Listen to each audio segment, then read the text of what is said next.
So there are two different types of virtual machines and kind of how they're set up. So you have a type 1 hypervisor and a type 2 hypervisor. A type 1 hypervisor essentially creates the virtual machine on the hardware from the original computer. So you use the storage, the RAM, the CPU, computing power, everything that's already in the physical computer is used to run the virtual machine. Then you have a type 2 hypervisor, which creates a virtual machine using its own virtual settings, virtual CPU, virtual RAM, virtual storage, just like I said before. But it doesn't use as much it doesn't utilize and eat up the resources from the original PC hardware. It uses its own. To set one up, there's a lot of different ways to do it. There's a lot of different programs that do it. The one that I'm most comfortable with right now is Microsoft Azure.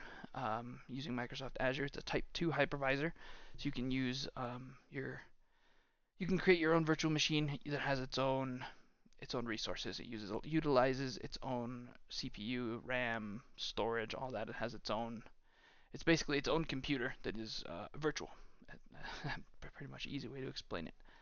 There's a lot of different ways to use a virtual machine, and there's a lot of different reasons that you would want to use a virtual machine as well. A virtual machine, I think one of the biggest things that I would say is important for a virtual machine is an increased security. You can use a virtual network with all of these virtual machines connected together, and you can set up groups. You can set up group policies for those, like login requirements, password requirements, um, access to different folders, access to different files, and make it so that you can have it as restricted or not restricted as you need it to be for each individual user that's on your network.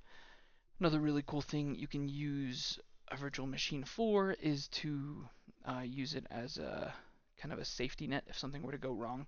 If you were to get some malware or a virus or something bad in your system that ruins it, makes it so it doesn't run anymore. You can actually set it so that it makes a copy of itself, and it will. You can revert it back to that clone, so that you can recover everything. You have all your info, you have all your data, and then that whoever it was, whatever that virus was or whatever, isn't going to be on that safety net. Um, Virtual machines are really cool because you can test applications, you can run new software, you can run different operating systems, you can do Windows, you can do Linux, you can do Ubuntu. There's so many different ways to apply virtual machines. It really just depends on what it is that you're trying to do. The most important, or one of the most important things I think that a virtual machine does is it allows you to run a bigger network without having to get a whole bunch of extra hardware. You don't have to have a ton of physical computers to be able to run a large network of virtual machines because they run off of their own resources. They run off of their um,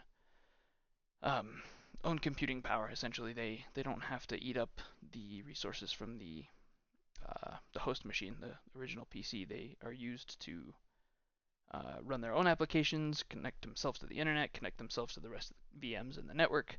The possibilities with VMs are really endless.